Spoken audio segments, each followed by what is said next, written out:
The final pieces of evidence we'll take a look at allegedly show fossilized dinosaur footprints overlapping with human footprints. GenesisPark.com provides this example on their website, and frankly, it looks like absolutely nothing to me. If you had no background knowledge about the subject at hand and weren't already mentally primed to be looking for human footprints, if I showed you this picture out of the blue, you'd be like, what the fuck is this? Why are you showing me a random slab of rock? Even knowing that this is exactly what I'm supposed to be looking for, I just don't see it. Certainly not to a degree that I'm impressed by what I'm looking at. All I see is a depression in the rock that very vaguely resembles the outline of a human foot. And to look at this and say that that's what it necessarily is to demonstrate a very active imagination and an inability to exhaust alternative explanations.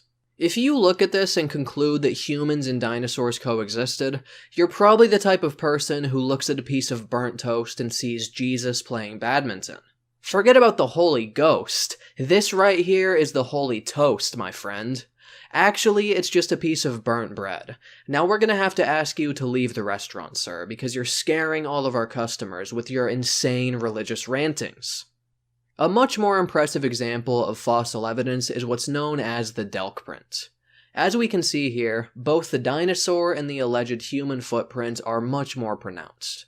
So what should we conclude here? That our current timeline of evolutionary history is grossly wrong on the basis of this one fossil? Or perhaps there's something wrong with this fossil? Well, that's precisely what Glenn J. Kubin argues on his website paleo.cc. There he points out a number of problems with the Delk print.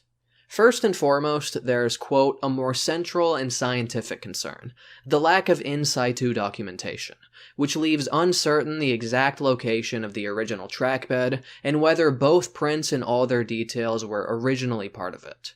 To date, it has not even been clearly established that the rock is Cretaceous, let alone that it was part of a specific trackbed near Glen Rose, end quote. He also points out a number of abnormalities with the human footprint. Quote, the hallux, big toe, of the human print is exceedingly deep compared to the rest of the print. The middle 3 toe marks are also unusually long, or overly separated from the ball area.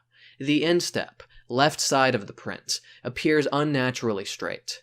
The heel appears overly square on the left side, insufficiently depressed compared to the rest of the print. The heel is normally one of the deepest areas. I am not familiar with any genuine footprints showing the complete suite of abnormalities displayed in the Delk print, or a comparable level of overall aberrance, end quote. Finally, he points out that there's a history of outright fraudulence associated with such human footprints, suggesting that this is the explanation for this particular fossil. Quote, if forgery occurred, it would not be the first time. In the 1970s, Glen Rose resident Waylon Slim Adams explained to a group of creationists how his uncle George Adams, who carved human tracks on loose blocks and sold them to tourists during the Great Depression, usually did start with existing but not human depressions. George's granddaughter recently confirmed this, as well as her grandfather's use of acid to blur chisel marks, end quote. Given these observations and concerns, I think it's reasonable to conclude that the Delk print is not an authentic fossil. I'm on Patreon. There's a link in the description if you'd like to support my content. I would really appreciate it. There's also social media links in there if you want to follow me there. I'm trying to build up some of those followings. I would really appreciate it. Make sure to subscribe for more videos if you haven't already. Hit the bell, hit the like button, post a fucking comment. All that fun stuff that's standard on YouTube. You know the fucking drill. Thanks for watching. Hope you enjoyed this.